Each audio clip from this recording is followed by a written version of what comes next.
नमस्कार, छायाज रेसिपीजमध्ये आज आपण ज्वारीच्या पिठापासून खूप टेस्टी आणि झटपट होणारा नाश्ता पाहणार आहोत। इथे मी 1 वाटी ज्वारीचं पीठ घेतलं।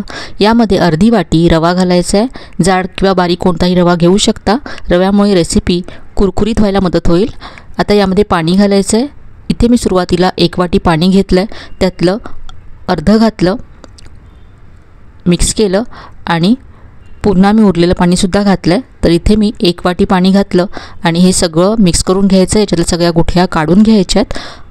अजूनही हे घट्ट आहे, तर यामध्ये आपल्याला आणखी पाणी घालावं लागेल। तर इथे मी आणखी अर्धी वाटी पाणी यामध्ये घातलं आहे। तर आतापर्यंत यामध्ये मी 1.5 वाटी पाणी घातलं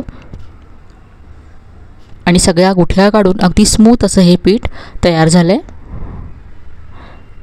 आता हे झाकून असंच 10 मिनिटं बाजूला ठेवून द्यायचं आहे, म्हणजे यामध्ये जो रवा आहे तो छान फुलेल। तोपर्यंत यामध्ये घालण्यासाठी भाज्या आपण परतून घेऊया। तर इथे मी तडका पॅन गॅसवरती गरम करत ठेवला। यामध्ये 1 चमचा तेल घातलं।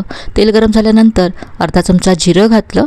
यानंतर बारीक चिरलेला कांदा, शिमला मिरची, बारीक चिरलेली हिरवी मिरची घातली, टोमॅटो घातला। आता या भाज्या सॉफ्ट होईपर्यंत परतून घ्यायचं आहे। यामध्ये तुम्ही किसलेलं गाजरसुद्धा घालू शकता, कोबी घालू शकता। भाज्यांचं प्रमाणसुद्धा तुमच्या आवडीप्रमाणे तुम्ही इथे कमी जास्त करू शकता। भाज्या आता सॉफ्ट झाल्यात, गॅस बंद करायचा आहे। आता हे ज्वारीचं पीठ आणि रव्याचं मिश्रण आपण जे झाकून ठेवलं होतं ते पाहूया। तर यातला रवा छान फुलला आहे। आता यामध्ये परतून घेतलेल्या भाज्या घालायच्या आहेत।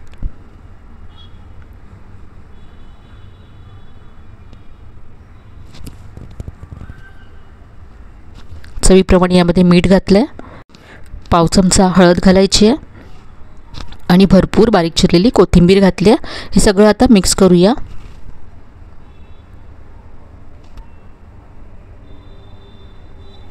तर याची आता आपण धिरडी बनवणार आहोत। तर इथे मी डोसा तवा गरम करत ठेवला आहे।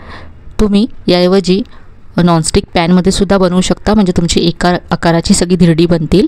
तर इथे मी थोडंसं तेल घातलं तव्यावरती, पसरवून घेऊया तेल। खूपच कमी तेलामध्ये होणारा पौष्टिक असा नाश्ता आहे। यावरती 1 ते 1.5 चमचा पीठ पसरवून घ्यायचं आहे।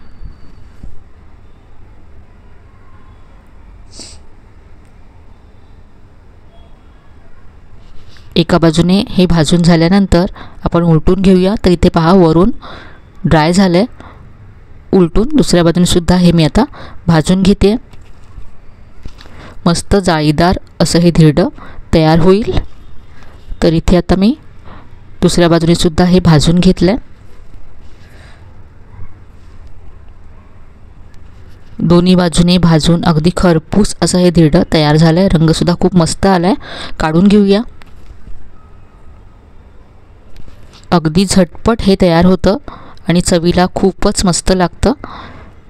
तर आजची ही रेसिपी नक्की करून पहा, तुम्हाला नक्कीच आवडेल। रेसिपी कशी वाटली कमेंटमध्ये कळवायला विसरू नका।